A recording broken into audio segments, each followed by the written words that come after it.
มึงสมยอดอ้าวสวัสดีทุกคนครับใกล้เราต้องงอเน่ากับตีเอาไว้ก็เช่านะแล้วก็หอมเราตีปล่อยละจุดละซ้ำชุนเกล้าอีกนะแม่ตูเกล้าแต่เมาแต่นะแต่ตีกระจุยได้บรรยากาศวะนะยำอะไรนะยำสไปเกตตี้ของคนมอญนะครับหรือว่ายำข้าวซอยครับเนี่ยครับดูสิอุ้ยน่ากินมากเลยครับเผ็ดใส่ซอสพริกแบบสุดๆมากเลยครับมันก็เลยออกแดงๆนะเนี่ยดูสิรอร้องจ้ะคอเราต้องกลักเรื่องเชียร์กับมุจอนั่นก็เรียกว่าเชียร์ติดปลาเร่มกับได้นะพันเดอร์หลายเดอร์แฉงมุมต้อนะเล็กเล่นสปอร์ตก็ตั้งเก่าหนกได้นะฝากกดไลค์กดแชร์ด้วยนะครับเพื่อนๆมาเลยครับมากินด้วยกันเลยครับโอ้ยแบบเต็มถาดเลยครับดูสิขำโตโต้หมอกตัวโต้เต้าโนรัตอะ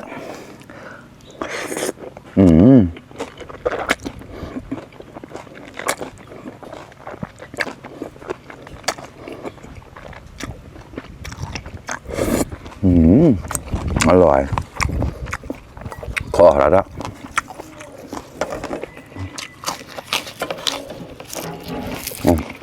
สไตล์ต้องกินกับกระเทียมนะ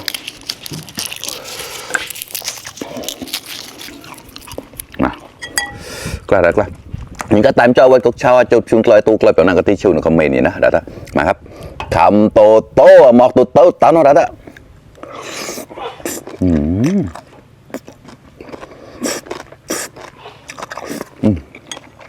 จะต่าง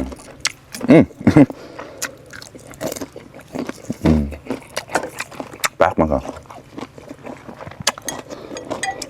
กันนะปังเนี่ยนะ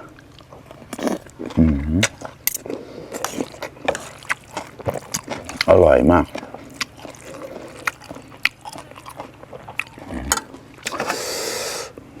โอ้กล้ากล้าเนี่ยกล้าเห็นกับกุเชียป้อนนี่ไปกลึงเชียนกับมันจอดแล้วนะมากินข้าวด้วยกันเลยครับกินสปาเกตตี้ครับ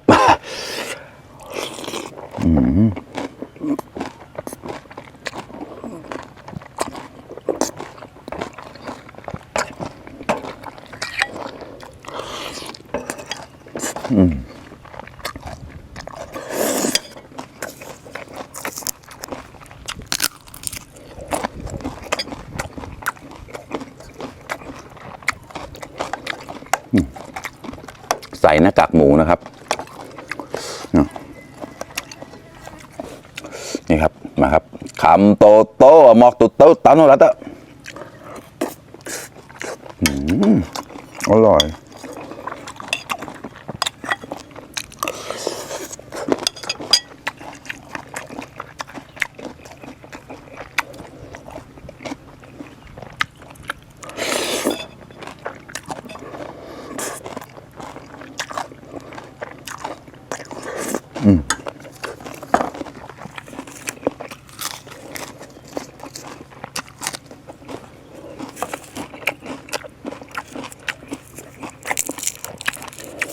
กินกระเทียมเนี่ยเข้ากันครับเชื่อสารแปลกมาก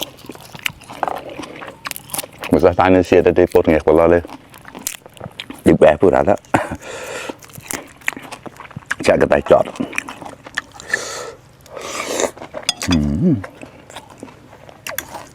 ข้อออกมากันแล้วนะอร่อยเลยอ่ะข้างในนี่มันจะมีอะไรบ้างรู้ไหมมีมะละกอกะหล่ำปีแตงแล้วก็เส้นสปาเกตตี้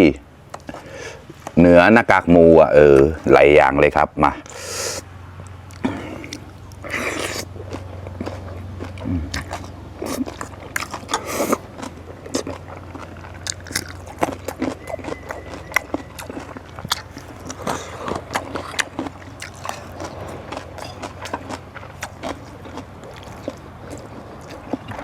อร่อย